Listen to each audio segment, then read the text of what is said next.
Hello, good afternoon. Welcome to BOF Live. Today, our guest is Sir Paul Smith, who is incredibly, to me, celebrating his 50th year in business, which is just stunning. And I mean, that achievement in this industry is obviously massive. And I'm looking at Paul sitting there and I'm thinking that does look like 50 years piled up behind him. Yeah.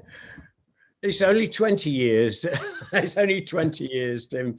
But I've got a big warehouse in the north of England that's got the other 30 years in it, of which there are many lovely clothes from the past. I mean, some of those early collections, sadly, I couldn't afford to keep. You know, I sell the last sample just to get some income. But I've got quite a lot of the old clothes, but not all the way back, you know. And that archive, that kind of archive, I mean, there really aren't very many designers who could lay claim to something like that. What's your intention for it? I mean, at the moment, we've just employed about a year ago somebody called an archivist, and she went to the archive and she said, "This is not an archive. This is a room with lots of stuff." And Oh God. I immediately got told off, and because it's not just clothes. There's Face magazines from the beginning, Arena, Domus magazines, furniture, of course, a lot to do with cycling, which is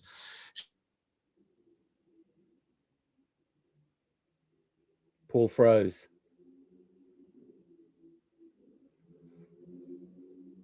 Cycling, that's just what we're going to talk about. Oh, I love a good internet connection. Actually, cycling is where this all began, because 50 years ago, Paul had a crash on his bicycle, which I'm hoping he's going to tell us about when he comes back, when he is restored to us. I used to ride a bicycle across the South Downs. Now, what's happening here? Oh, I think we lost you for a minute, Tim. There he is. You said bicycling. Well, I think the thing is, a lot of the lovely things that are in the warehouse with the archive hopefully can be a contributor to the Paul Smith's Foundation, which is what we're launching today. And there's a lot of information about a lot of the old fashion shows, press articles, graphic design. So eventually, when we completely understand what the foundation will be exactly about, at the moment it's just information for young people, but hopefully there'll be some of the archive will be used in a good way. Do you imagine it being digitized? I mean, obviously, when people are talking about legacy for the future, it needs to be easily accessed now. Yeah, and I mean, that means digitalizing archives. A lot of the so almost all the fashion shows are digitalized now, available online anyway, and then slowly some of the press and some of the old lookbooks and things, which actually it's not really to do with the legacy, it's just to do with documentation of interesting stuff, really, and hopefully people might be interested in them, hopefully. Well, it's a time capsule, 50 years of fashion, 50 years of, I mean, you have dressed the good and the great. You've been part of the renaissance of British fashion, and you've seen it rise and fall and rise and fall. It was a very interesting like I said, start, it's 1970, a very exciting time to start, because we just come out of the 60s, which was so full of energy and new ideas. I think, based on the horror of war, which had, probably we were the second or third generation after the depression of war. And I think, as with the Stones, the Beatles, and what was happening in San Francisco, Haight and Ashbury, the hippies, the amazing graphic designers like Alan Aldrich, who did work with the Beatles and Elton John. So it was a time when you sort of could you almost sort of were looking around to see, can I get away with this? But you could. And people like Vivian and, and then eventually later on the punks and the new romantics, and self-expression through how you looked, what you did, but not political and not violent. It was very interesting that now a lot of expression of the youth are those two things, political or violent, and it was just we just looked silly a lot of the time, and it didn't really matter, velvet trousers, velvet. The famous story about me making Jimmy Page's velvet trousers, when I was 18 years of age, the main guy from Led Zeppelin. So it was. Please tell us how small his waist was, because my throat still closes when you tell me that. 20, it was what, 24-inch waist. Oh my God. And the bottoms of the trousers were 28-inch. So it was like, whoop. Now, every time I see Jimmy Page, I try to imagine him with a 24-inch waist. I mean, that makes bigger now, to be honest. We're still in contact, and he's not much bigger now. He's still pretty, pretty skinny guy, but 24 is very, very small. We have a bespoke service, at our shop, and we make a lot of clothes for sports people. Most of their thighs are bigger than Jimmy's waist, Yeah. I mean, a man who could make Kate Moss look like divine, that's pretty extraordinary. But now, you mentioned cycling before you froze there. And of course, your story begins with a bike crash, doesn't it? That's right. Yeah. From 11 till 18, my dream was to be a professional, racing cyclist, which sadly I would never have achieved because I wasn't that good. But that was my dream. You can probably see some bikes in the back here. So I'm very. Oh yes, I see. Yeah, I'm very connected still to the world of cycling, and that big pile of jerseys are all cycle jerseys from, pretty special bike riders around the world. But had a crash at 18, and that I ended up in hospital for 3 months, and that, as they say, was the sort of the start of my interest in something called creativity and design, completely by chance.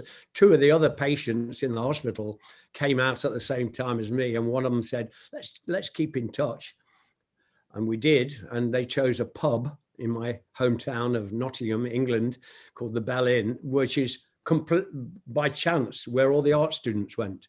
And then suddenly I was meeting architects, graphic designers, photographers, fine artists, and fashion designers, and they would talk about pop art and the Bauhaus. I thought the Bauhaus was a housing estate near Nottingham, but it was just these new words I'd never heard of, Vasily Kandinsky, and it was amazing. It was just eye-opening, wonderful.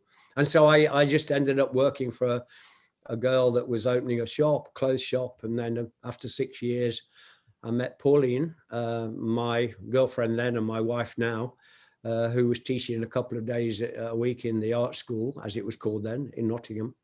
She was ex-Royal College of Art, studied couture, fashion, and then she came to live with me, and she taught me everything I know on the kitchen table at home, which is wonderful, because her training was couture. It was very much about making things beautifully, understanding how to construct clothes, the importance of cut, shape, how to cut a batten, sometimes fabrics cut on the cross, on the bias. So that was the start, really. I mean, if I hadn't have had that bike crash, I'm not quite sure what I'd been doing. I certainly wouldn't be talking to you now, that's for sure. My dad was an amateur photographer, so I might have ended up taking pictures, maybe. But do you believe in destiny? It certainly has had a big part of my life, that's for sure.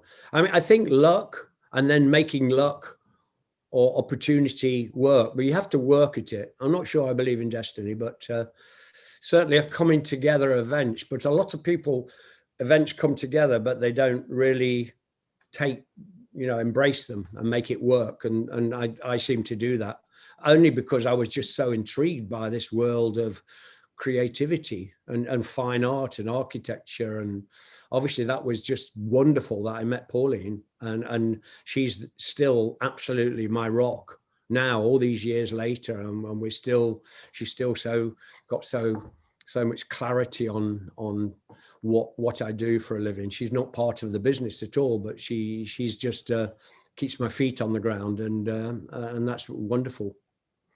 Did she introduce you to the idea of, Paris fashion and all those quite highfalutin notions at that Yeah, time? because she studied at the Royal College, and she was around the same time as Peter Blake, David Hockney, Ozzie Clarke, Celia Birtwell, a lot of those young artists and designers that went on to do quite well. So it sounds a funny thing to say, but London was really exciting because it was, as we said earlier, it was just this brand new look over your shoulder. I can paint the house pink. I can do this. I can wear a short skirt. I can do very, amazing things. So she brought to me all that energy from London, came to live with me in Nottingham, which she was, well done her, because she really missed London. And eventually, of course, we came to live in London. But she was the one that introduced me. She used to take me to the couture shows in Paris with a couple of the students from the college. And we went to, we used to get tickets from the Chambre Syndicale, and we went to the couture shows in Paris when they were in just the house of the designer with like 20 people in the audience. We saw Saint Laurent's very first collection with the smoking, when the girl opened the top and she just had a see-through top on, and there was in the audience. So it was just so outrageous that A, she was bare-breasted, B, she was wearing a trouser suit in couture, which was the famous smoking that then Helmut Newton photographed. And I'm not sure whether you know, but Pauline had the very last couture smoking that Eve ever made. He very kindly remade the one from the year we met, from 1967, and that was wonderful, amazing. And so going through all those couture shows with Chanel sitting on the stairs, or Patou and Balmain, full circle skirts, Balenciaga doing the draping. I mean, it was just a real education. It was wonderful. I mean, incredible, from a guy who wanted to be a cyclist, like a racing champion cyclist. Unbelievable. It just feels to me like there was always something in you that especially to be drawn to such an extraordinary world that was so alien to Birmingham and everything else. I mean, were you part of a gang at that point? Did you feel that you were part of a new wave of I definitely did. Once I met the young people from the art school, then the energy was so wonderful and lovely and special, and it was so you felt like you could do anything. And of course in music there was amazing things happening in music around that time. I mean, I get all my dates muddled up, but as Pink Floyd, Zeppelin, and then later on Talking Heads, and then later on Bowie, and and all people I've worked with and know, and so there was this wonderful energy, and you did feel like you could do anything, but you couldn't, because you needed cash. You needed to earn a living. So tomorrow, 9th of April 1970, 50 years ago, I opened my 3 meters by 3 meters shop, which actually was a room down an alleyway, and I called it a shop. And that was the start, really. And what was rather sad this week, not rather sad, very sad this week, was Kenzo passed away this week. And in my little shop in the 1971, 72, I sold a little bit of Paul Smith clothes made by Pauline, some Levi's, some Anello and David boots, which are the boots that the Beatles wore, and Kenzo. I was the first customer in Britain for Kenzo. I bought about 6 pieces, and Sonia Rykiel. So I had Sonia Rykiel, either Margaret Howell or Georgina Howell, her sister, Sonia Rykiel, Kenzo, some Levi's, some Paul Smith, and that was the first little shop. So it was and that would that have been Jungle Jap? Would that have been when Kenzo was doing Jungle Jap? It was when his first shop. No, it was before Jungle. It was Kenzo. His little shop was in Passage Choiseul, which is a narrow little passage in Paris, and you, to go into his tiny shop, you had to walk through a wardrobe door. It was so wonderful and beautiful. So that was amazing. You know, you're just about to release this book, Paul Smith and 50 Objects. I've got it here. Oh, you've got it? This is an advert, everybody. Yeah. No, I know you were friends with David Bowie, and I know he was working on a book like that, and it never came out. I would love to have seen that. But yeah. Tell me about these 50 objects. How is that one per year? How do you define your career in 50 objects? Or the idea was it was edited by Tony Chambers, a guy called Tony Chambers, and he said, you know, your world of fashion is not really, it shouldn't just be pictures from runway shows. It should be, you know, to show the way you think about things and the way you look at things. And so instead of just it being a coffee table book with just pictures of clothes in, it should be a bit more lateral and a bit more unusual. And so he said, please just choose 50 things. I mean, presumably that was to do with the 50 years, but he never said that. And so I very quickly chose 50 things. And I say very quickly intentionally because I wanted it to be very spontaneous. So the first thing I chose was a camera, for instance, and it's a camera that my dad bought me when I was 11, and it was really the object that taught me to look and see, because they had these little viewfinders that you look through, and it was very much about, you know, organizing your shot. Because it was film, as you know, then it wasn't digital. So film was precious. You know, you had pocket money and you wanted to get it right. So that was very much about, so I've written a little essay about why I've chosen the camera. And then through the book, there's all the various things I've chosen and a little essay about why I've chosen them. And I think some people will think it's a bit weird and odd, and other people a bit obscure. And somebody said recently, the lady that from Phaidon, the publisher, she said, you know, sometimes when you look at the object that Paul's chosen, you don't get the link. But when you really look at it, you just suddenly there's the understanding where that bit of lateral thinking comes from. So hopefully people will enjoy it, especially I think young creatives hopefully will enjoy it. And of course, we're launching the foundation as well today. And that's really aimed very much at teenagers who just want a bit of advice and some information based on my age and my experience that I've learned over the years. So that's what that's about. What's the oddest object in the book? There's one of the oddest objects in the book is this, which is something that I used to take to Japan when I was bored in a meeting. And I would get the suitcase out, and it's got a train set in it. So I used to say, I am now bored. I'm going to take my train set. You're just a big kid. The book describes that. You're just a big kid, aren't you? Really? Yes. I think it's very important, and one of the reasons for the longevity of the company is to have a childlike approach to life. Not childish, but childlike. And Bowie, for instance, when he used to come to my room not this one, but the one across the road, that had this similar feeling. He always was saying, what's that over there? Why have you got this? Why have you got that? Very curious mind. And I think that having that childlike mind that's not cluttered with education or history, but that you can be more spontaneous. And I think that's why I have this very light-hearted approach, and why I've not had a nervous breakdown in this industry called fashion, you know. You mentioned young creatives, and one thing you've done recently is you've opened up Paul Smith to young creatives to interpret it the way they see it. And it's very interesting to see what a blank slate it is for people.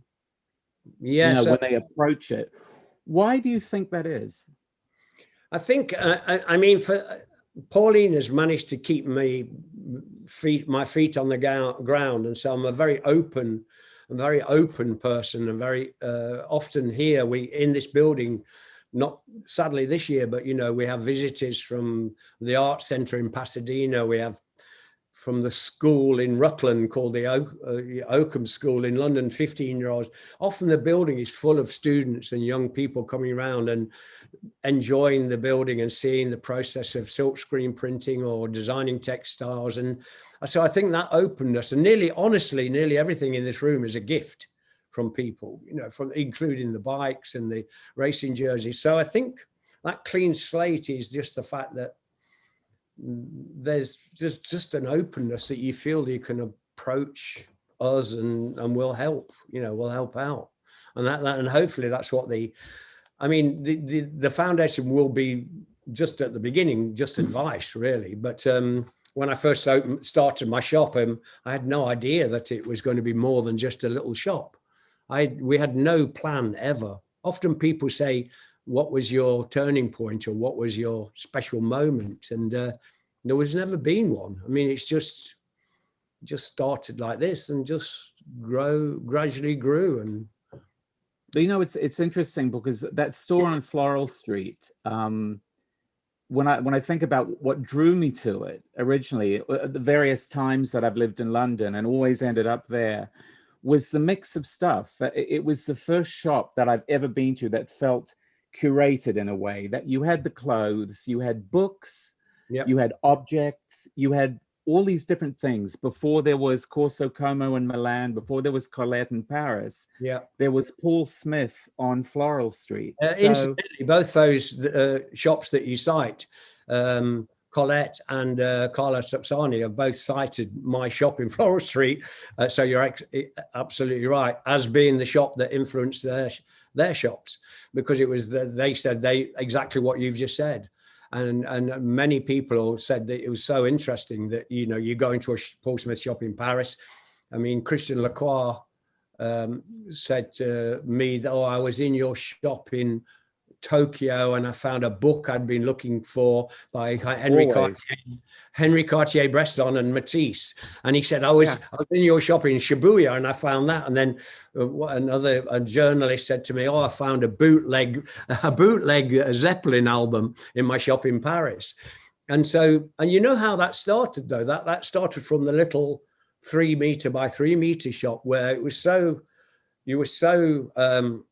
tiny that when people came in, they were really on top of you. So I just needed something like, I just got this. And it was just a way of breaking the ice. And that's how it really started, you know, go on a backpacking holiday with Pauline and her kids to Greece and buy some fisherman's sweaters and notebooks from a school shop and a penknife from a fisherman's shop. And there were just little tools to make people feel relaxed. And I got that from my father, actually. My father was such a big influence from that point of view. You know, he's such an easy person to talk to, and he was not confrontational at all. And he was always managed to break the ice. You know, when you go to an auntie's house on a Sunday and you're like, you know, you're 8 years old, and then suddenly my dad had broken it. Everybody was laughing and looking at photographs he'd taken, and suddenly everything was cool.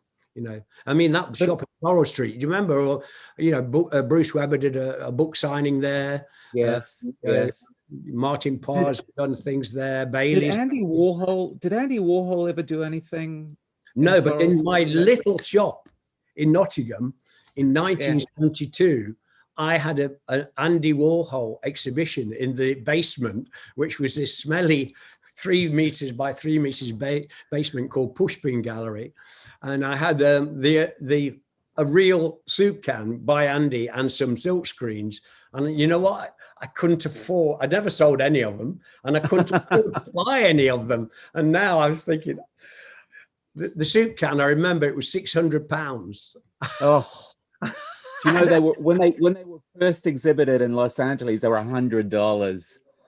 I know, And amazing. they only sold one in the show at Ferris Gallery. Dennis Hopper bought one. Wow. And then Irving Blum, who owned the gallery, went back to Dennis Hopper and said, "You know what? I might as well keep the whole set. So sell me back the one I sold to you, and I'll keep the whole set." Nobody else was interested. So you were on a little tip there. Yeah. It's that inspiration to put fashion in a context, in a creative continuum. It seems so simple in a way, but when you looked around you at that time, did you just think this industry is missing all these opportunities to communicate with people? Well, I mean, I've thought over the years that there must have been times when you thought, I wish that the industry was more open and more embracing of all these other. Well, it went through this ideas. interesting period, whereas at the beginning it was mixed brand shops, like Brown's in South Morton Street in London, and it was where they had all the different brands. And then slowly the various designers said, "I want my own shop on Bond Street or Madison Avenue or wherever." And so all these individual boutiques started to, as you know, is now every major beautiful street in the world now has the same set of of very luxury brands on the street. And so, but I was a single brand, but I thought why do you just have to have your clothes there? Why can't you make it a little bit more interesting? The guy that's coming in, if you're coming in, you're not just interested in that. You could also be interested in an album, I had the Talking Heads album that was done by Robert Rauschenberg. We had the vinyl, the Rauschenberg Talking Heads vinyl. Why?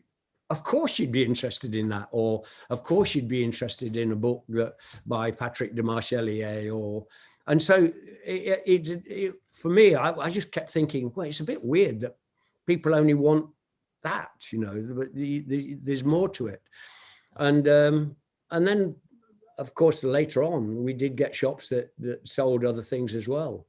I suppose that you just a lot of the designer brands just want to say their own thing, don't they, with their interiors and with their product.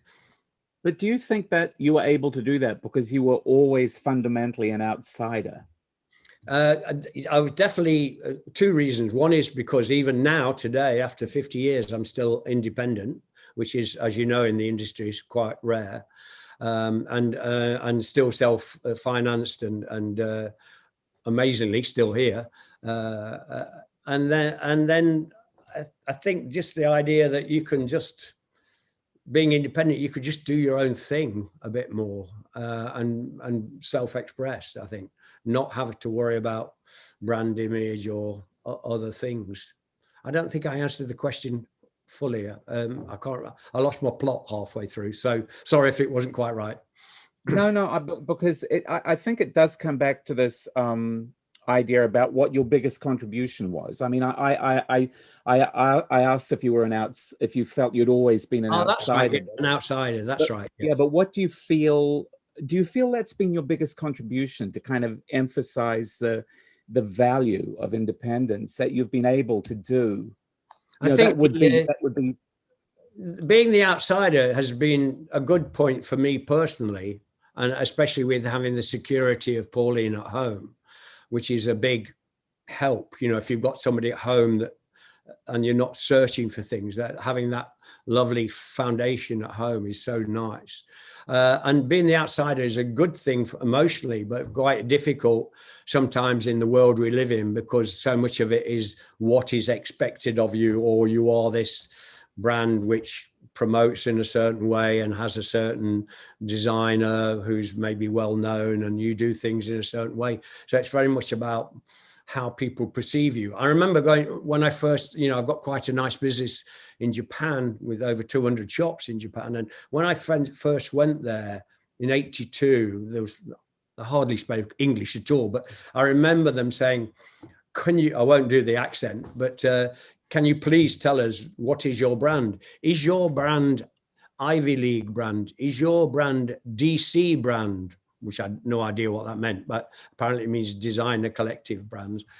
And I said, I have no idea what it is. It's just, I just do. And that's how the overused phrase classic with a twist came about, because I didn't know what to say. So I just say, well, it's classic, but it's got the twist. And, you look inside and you've got, a bright colored lining or a colored buttonhole, which, as you know, is completely been imitated massively around the world. And then eventually doing photographic print, which I'm told I was the pioneer of, photographs onto fabric. And so never being able to be in a box is joyful for me, but sometimes difficult from being taken seriously, by a big department store or by a magazine or something. But, it's never held me back. And I personally love it. And I think, in terms of, if there has been a contribution by myself to fashion, in the early days, it was definitely to do with, nudging men into feeling comfortable about wearing clothes that were a bit more interesting, and a bit of color, or, it was just something that people just wouldn't, British men especially, were very nervous in the early 70s about dressing in an unusual way, because they didn't want to really stand out. But then eventually, slowly, I managed to, help them understand that, I think. It must have been incredibly gratifying to be so accepted in Japan, which is just about the most aesthetic, aesthetic culture in the world. And for them to embrace you so totally. Yeah, it's been so humbling. It's just been, I've been about 100 times to Japan, and it's just fantastic. I should be there right now, and obviously this year I can't. This is the first time I've not been since 1982, and it's just wonderful. And I think one of the reasons why I did okay there, and we talked about destiny and luck.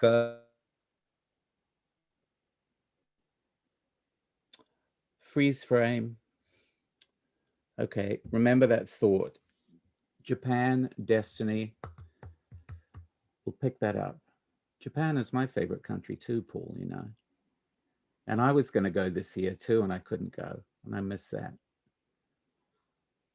But it's interesting that Japan loves Paul Smith the way it does, especially when they have so many incredible designers of their own to totally embrace somebody. Mind you, they do love, they love Vivienne Westwood as well. They loved, I guess, English eccentrics. So this is me filling airtime before Paul comes back. Here he is.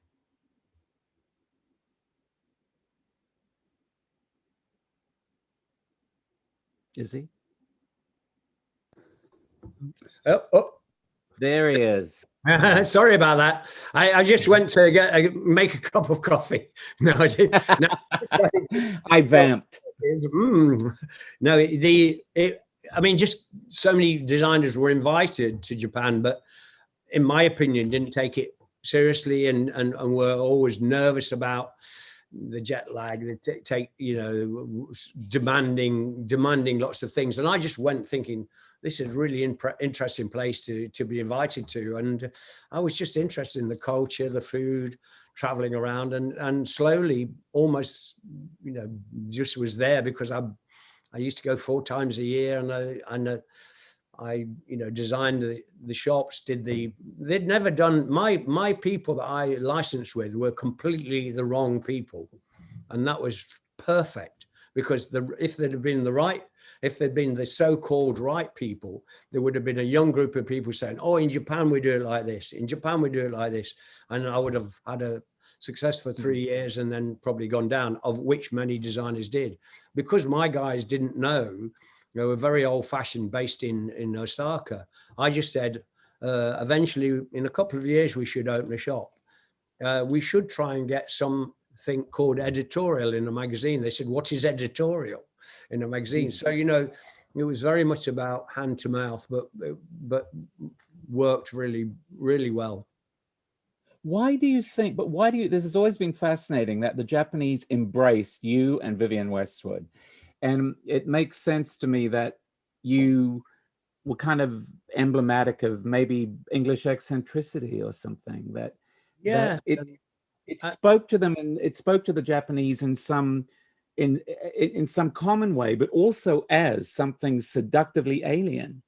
So that's a sort of interesting. Yeah, I mean, obviously Vivienne and I know each other very well, but we couldn't be more opposite. In terms of her fashion is far more extreme than mine, which is more classical. But in a way, both the way of the events I've done in Japan and the window dressing I've done in Japan, and they're quite opposite to what people have seen before. So maybe it's correct what you say, which is there's a sort of underlying oddness or eccentricity that they love, because the Japanese people are very disciplined and very focused on doing things a certain way. So anybody who comes along and does things a bit odd often either fails miserably or does okay. And the case of Vivienne and myself, we've done well.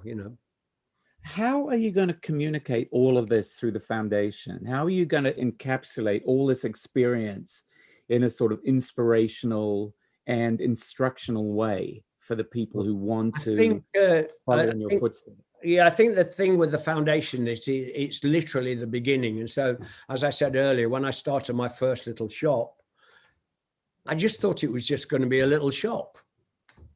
And Pauline and I never, ever thought we would sell our clothes to another shop or have a shop in London. We just never had that in our heads. It was just a way of earning a nice living. And Monday, Tuesday, Wednesday, Thursday, because the shop was only open 2 days, I just did other things and learnt my trade that way. And so with the foundation, I think it's really back to that little square room almost. So the first thing we've done is that people can go to the foundation website and they can look in about, advice on various subjects, and then hopefully we'll give them advice either in a written form or eventually we can answer them. Now, that's not going to suddenly get them a job or do anything. All we're hoping is to start to demystify the industry so that they at least know which route to possibly consider. And it doesn't mean fashion, just fashion. It could be a graphic designer or somebody who's starting a restaurant or their own business. So, because the tips on the website could be valuable to anybody, to anybody, and they're just little things that I've learned over the years. And then I think slowly we'll realize that's really good, but we need to maybe have a bit more content, and then slowly we'll grow it. But we're not in a hurry.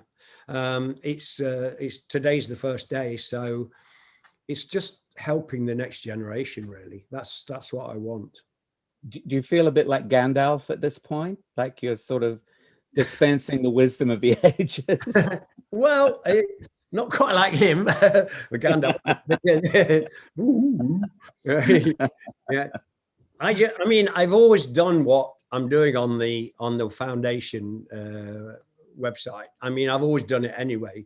And as I said, we had so many people in this room from colleges and schools around the world. So it's an extension of what I've always done. And then I've been just putting a bit of money on one side from the company into this thing called a foundation. So it's got a little bit of funds, not a lot.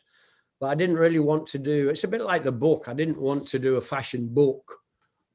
And I don't really want to do a foundation that just says, here's a large amount of money, you win a prize, or here's a month in Paris and go and work for somebody. I just wanted it to be a bit more slow and gentle and a bit more thought provoking. And I hope that's what it will be. We'll see anyway. It's started today, and I think we had a few visitors, so that's good. And a few more after this, I hope.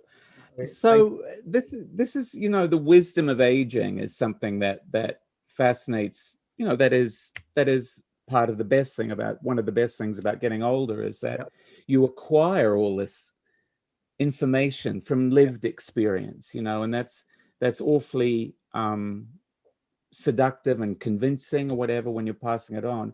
But how do you feel about aging? Because as we established, you're very playful. Yep. And you know, it would be instructive for me to know how you. What's interesting for me is in this year, which is the 50th anniversary year, excuse me, I'd always, even though we've had the sadness of the virus, I'd always planned to reassess my company this year and be brave enough, even though we're successful, be brave enough to reassess the company and look at some of my lovely young staff that I think I could elevate. And so I've been, and a lot of bosses are not very good at that, you know, because they think I'm the boss and I've always done it this way.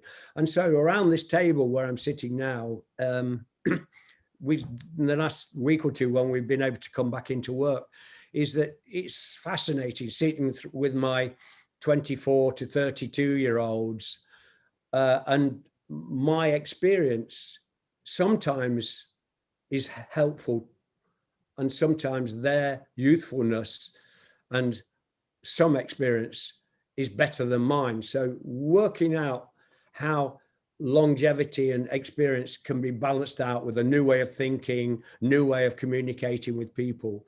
And one or two things I commented on that they done, and then they justified it by saying whatever they said. And I think, you're right, you're absolutely right. So what's fantastic and so exciting is I can give all my experience, but they can give the youthful slant on it. So in theory, that should be, I mean, the next few years should be so exciting, because it's got the solid grounding of an independent company with this lovely team of energy, which amazing. I still have two somehow.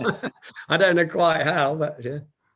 What's been the impact of the pandemic on your business, on your creativity? Has it, you know, limitations inspire people. Yeah. And what I've seen over the last few weeks, sort of virtual fashion weeks, is actually, I think, the best of it has been really inspiring.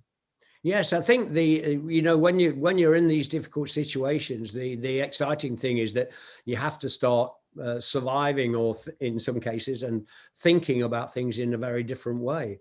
And as a company that's always had more of this lateral approach anyway, it's been very exciting. Luckily, just as lockdown happened, we are very strict with what we call our critical path of when we're designing the collection, and we're already started work on spring 22. So when lockdown happened, we had the bones of the collection. So they all went to their houses with the knitwear girl with the little bits of knitwear, and the print guys with some ideas, and some books I'd loaned them for ideas. And so I think the practical thing it's done for a lot of companies is made them have smaller collections. And then that whole big debate that was started with Mr. Armani, I think you'd know better than me actually, Tim, is you know, about realigning the seasons and maybe having less collections, delivering clothes at a time that's a bit more sensible, rather than overcoats in June.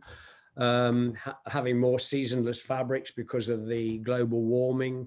So there's been a lot of things that have been started because people had more time on their hands to think about them, and more time to actually sit down and write a letter and express their feelings. And I think that's been really, really great.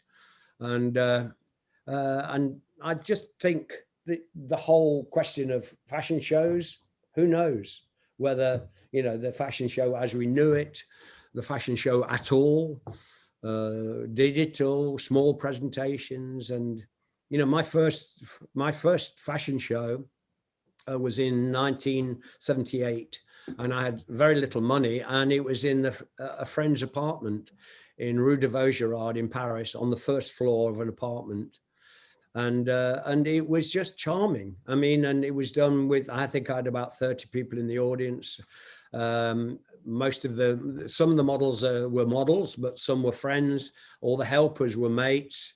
And I just have that in my head, and I just think, how special was that? You know, the fact that when the little show was over, the buyers could, you know, we all just sat and chatted and had a drink, and it was just lovely. It was like, I work in my store on a Saturday in Mayfair, and it's just so lovely.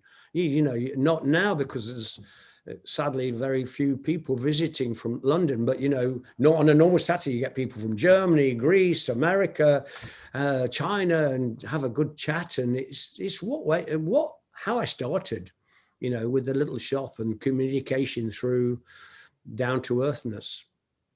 But, you know, confronting this situation, which is so, nobody could have anticipated this. Nothing has happened like this in living memory, that the entire world is confronting a common enemy. We always thought that the only thing that would unite humanity would be an alien invasion. It would be the only thing that would actually stress the entire planet out. But now there's this thing that unites everybody everywhere. Do you ever feel fear? Did you ever feel fear? Have you ever felt fear in the face of anything that life has thrown your way, when you seem so playful and optimistic, and yet you have been through so many ups and downs over the course of the 50 years, just all the stuff that has happened in the world that fashion reflects. Have you ever felt frightened or intimidated at any point? Never, because I've got a beautiful lady at home, and I've got the support of stability at home, and we've never gone like a rocket as a company. We've always been within our means. We've never overdone it. I'm very old-fashioned as a company. You know, my grandma used to have something like a jam jar on the fireplace, and my granddad's money went in there every week, and she knew how to spend that money gently. And I've sort of been like that all my life. The building I'm in, you know, I own the building I'm in. I own the buildings in Mayfair. I own my warehouse in Nottingham. We've always just put the money back in. I've witnessed the 3-day coal miners' strike when we only had electricity 3 days. And I had to use electricity through a generator. Obviously, the financial crisis. This is by far worse than anything, and we're as vulnerable as anybody. And at the moment, you know, we're okay. We're okay, and we're strong, and we've got wonderful, lovely loyalty from our clients around the world in 70 countries, and that's amazing. But we're vulnerable like everybody, and nobody's escaping this. As you say, the most beautiful hotels in the world are really suffering. The biggest brands in the world are really suffering. So anybody who says they're not is unfortunately not really being totally honest, because they might still have lots of liquidity, but they're still suffering like everybody else. But I like having a good missus at home really helps. Yeah, I was just going to say that the power of love, that actually, if you had to, you could chuck it in and just I love it too much. I love it too much. I wouldn't be able to come in here. Yeah. And root around in your old bike jerseys. Yeah, I know. you called your book, You Can Find Inspiration in Everything. Yeah. Which is a very that could be the strap line of the foundation, actually. Is it the strap line of the foundation? No, but we're writing it down as we speak. But Tim says, don't say Tim says, please. He knows nothing. What is your latest inspiration, would you say? I mean, like many designers, you do take inspiration from the obvious, like a wonderful art exhibition, the colors in a painting. But sometimes it can be to do with going back to Pauline and her being taught couture fashion. And this particular season, what's been inspiring for me, is the construction of, we're famous for our tailoring, both for men and women, and we sell very well tailored suits. But obviously, because so many people have been working from home, they've been wearing very casual clothes. But we're still doing quite well with our clothing or tailoring, as we call it in England, because I've learned so much about construction in those early days. So we've got this new jacket, which is completely soft. It's got a zip in it for traveling, no pad, but it's breathable. It's shower proof. So instead of the inspiration coming from a Matisse painting, which he has done in the past, like everybody, or Basque, or I can never say Basque, but anyway, I mean. I say Basquiat, but I'm probably wrong. Basquiat, anyway, yeah, sorry, Basquiat. So this time to do with how we make things has been really wonderful. Going back to that, I'll just show you something which is nice. Which is this is a toile made by Pauline a few months ago, from a blank sheet of paper, so she could still make a toile. And as you know, that's how the couturiers always worked. So I've got a lady at home that can do this, and so how inspiring is that for constructing a beautiful piece of tailoring? Beautiful, wonderful. Who does the cooking? She's the boss all round. I do the washing up and driving. Paul, we have time for one more question, and I'm a rabid David Bowie fan, so tell me an amazing David Bowie story. Having supper with him and Iman one night, Pauline and I, Hanif Qureshi, Hanif Qureshi, the writer who did My Beautiful Laundrette. Hanif Qureshi and his wife, David Bowie and his wife, Pauline and I, having supper, leaving the restaurant, walking down the stairs just with David and Iman, and David turning to Pauline and singing, "The party's over and we're gonna call it a day." And we were like, I'm getting goosebumps now even telling you that story. I mean, and Pauline was like, David Bowie is singing to us. And the most beautiful thing. He was a nice man, beautiful man. I'm so happy that after all these years, you can still be a major sort of fanboy, that you haven't lost that. You haven't lost that innocence and enthusiasm. Yeah. Thank you so much, Paul. It was wonderful talking to you. So lovely. And thank you very much. I appreciate it very much. And happy 50th birthday. Yes. Bye.